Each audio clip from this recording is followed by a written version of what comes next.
chapter 15.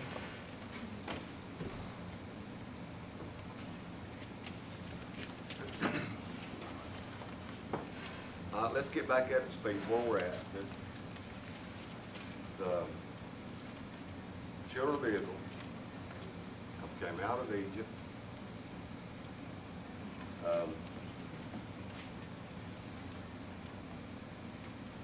Been saved from the hand of Pharaoh by the power of God.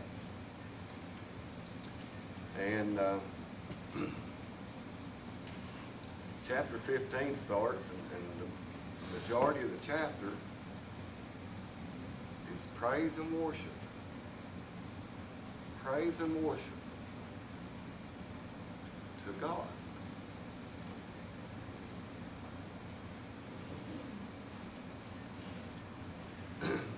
We're going to start reading in verse number 22.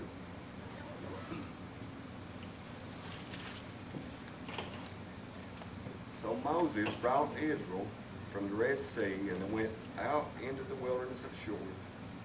And they went 3 days in the wilderness and found no water.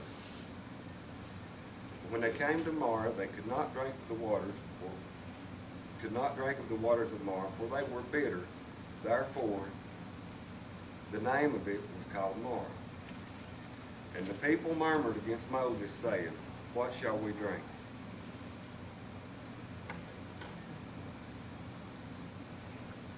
Now we've been praising and worshiping God.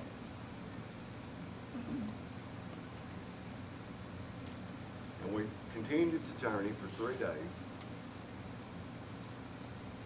And we come to a point where we find some water and it's not fit to drink.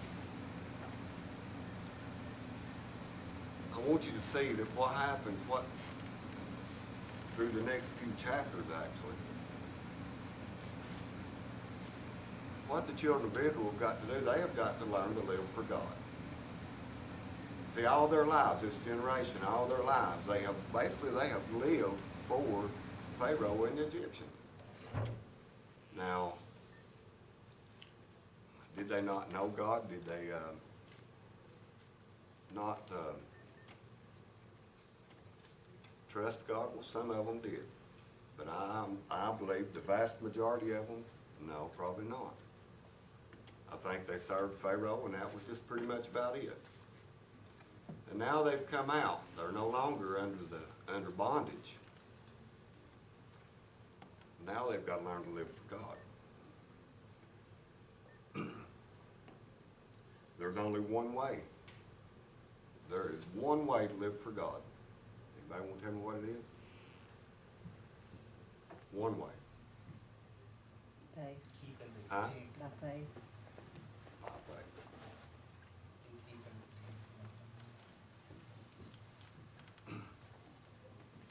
Hebrews 11:6, I think it says, without faith it is impossible to please Him. By faith, that is the only way you can live for God. So what's happening here is, even though God saved them at the Red Sea, now they've got to learn to trust Him in their everyday life. Not just the big things, but the little things. They've got to learn to trust God. So they've come to this water, the first they've had in 3 days, it looks like. And, they've got all their cattle with them, all their livestock. They've all got to drink. And they come to water, and it's not fit to drink. I told Sandy yesterday, her day before, we was talking about it. You can just almost see God, He's just sitting up here on His throne, and He's directing them, leading them through Moses by the way they go. And there's this water up here, and God just kind of said, they won't be able to drink that when they get there. We'll see what they do. He's testing them. We're all tested in our daily lives, all of us are. God knows our hearts. God knows what they're going to do. He knows that they're going to start complaining and grumbling. But He's trying to teach them that even the little things, they've still got to trust Him. what should we do when we run across an obstacle in our lives? Huh? Right. We should consult God. We should call upon Him. But the text here says that they murmured against Moses. I'll give you an example. That would be just like me and John Bivens. Him being as Moses, our leader. John's a man just like me. Moses, he was a man just like the rest of the Israelites. That would be like me and Brother John jumping in a boat and taking out across the ocean, we'll say. Get miles and miles out there and it quit.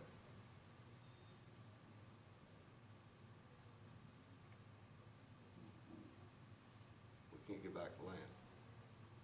That would be like me start complaining to John.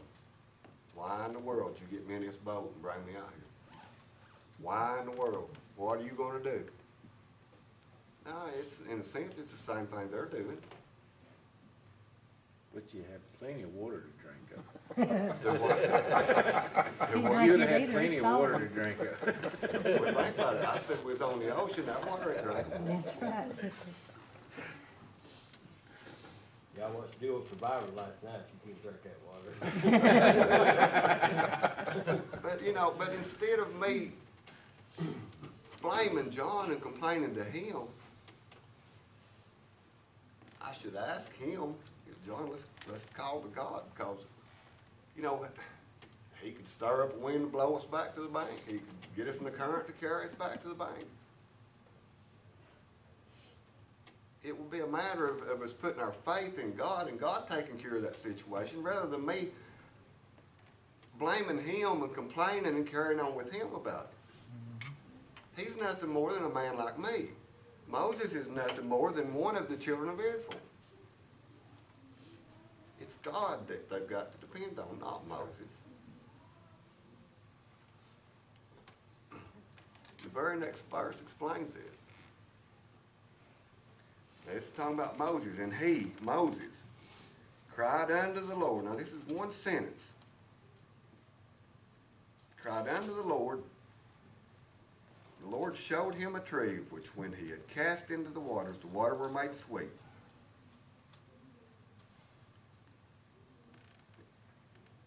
As soon as Moses cried out, God says here,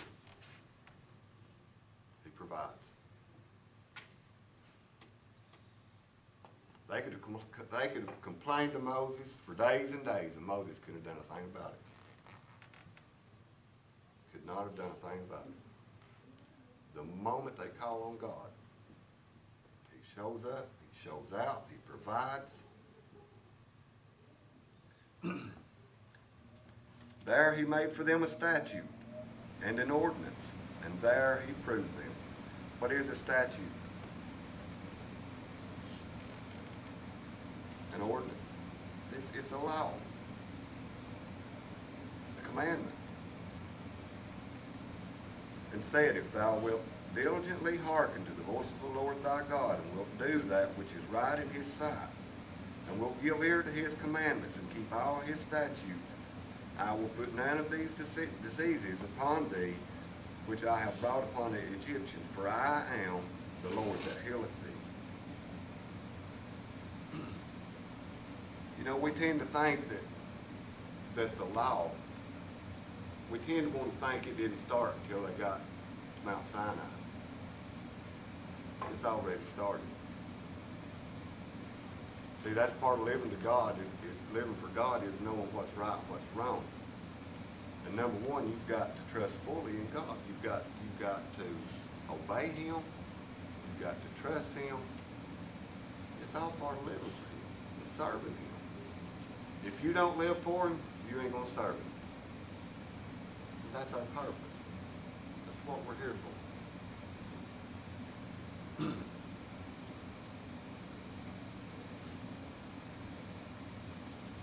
And they came to Elim, where there were 12 wells of water and 70 palm trees, and they encamped there. First they come to this little old place of water they couldn't drink. God makes it sweet. They journey a little further and look here, 12 wells. That's a well for each tribe.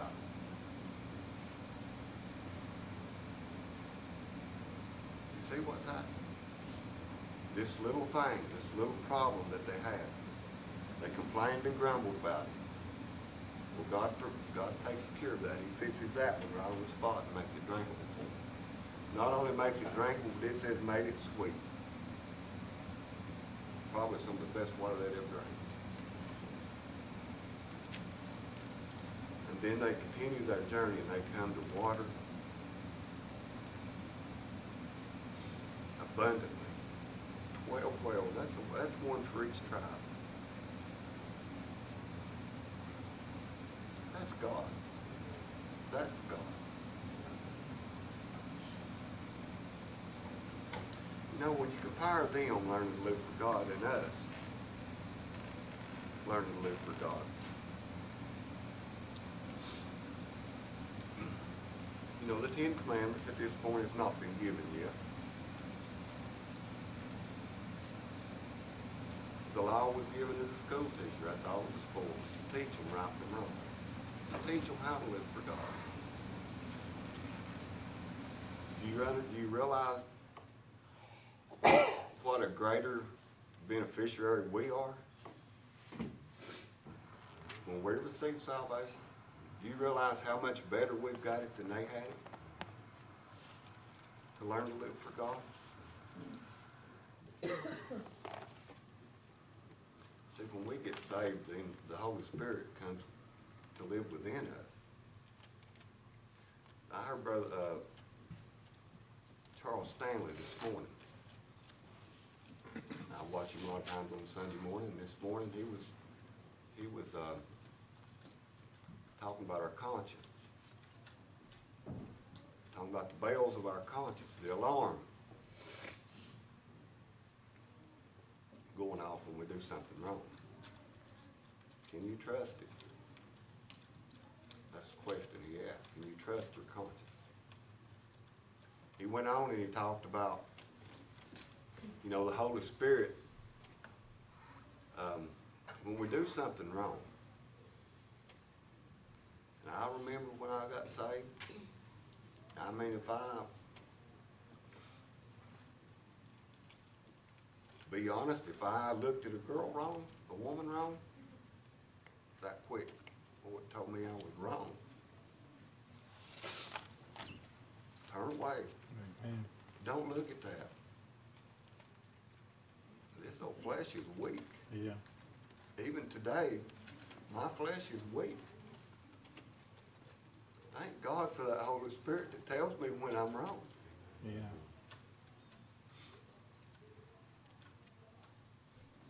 But he, you know, Charles Stanley was talking about our conscience.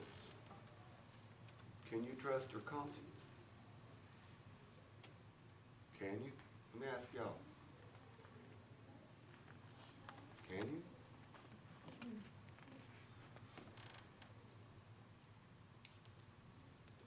The alarm in your conscience, when you do something wrong, boy, that thing will go off.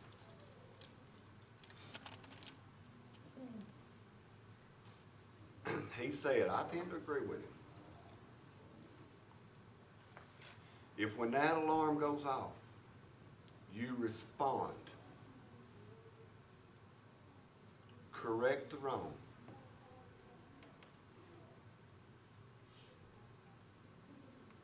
you can trust it. However, if you don't, and I'm talking about immediate response, if you don't, the next time that alarm goes off, it's not going to be as loud. And the next time it goes off, it's going to be even lower.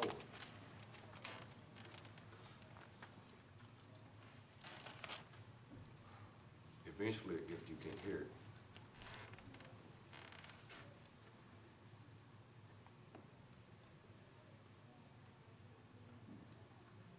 Is the Holy Spirit still working? Yeah, it's trying. But we've allowed ourselves to get in such a shape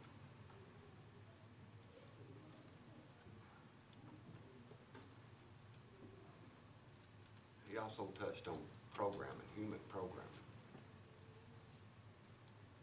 Can you program a human? It's kind of a new concept for me when I heard him say it. I had never thought about it. Can you? Sure you can. You're programming your kids every day.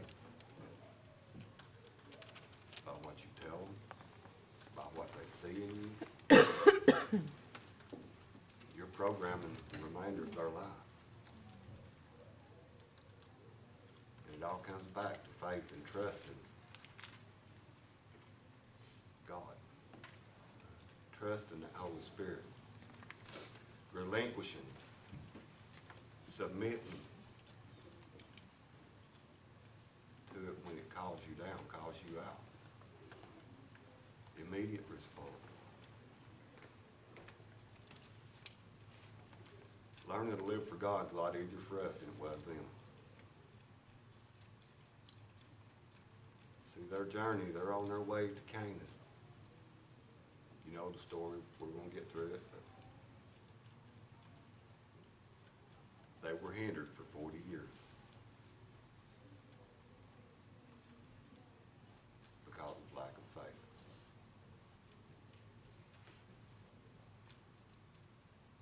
Anybody got anything? Comment? You know, you're talking about them coming that beer of water there. That's the same way we do as Christians. We get saved. Well, we start out on that journey, and first little trouble comes, it gets a bitter taste in our mouth. But you know, he said, seen a tree. I seen one too, called Calvary. You add that in the water, it makes it sweet, makes your journey sweeter. And then, you know, he said that, like you said, it's sweet, and you know, you go a little further, and you'll see that God will bless you abundantly above anything you ever expect.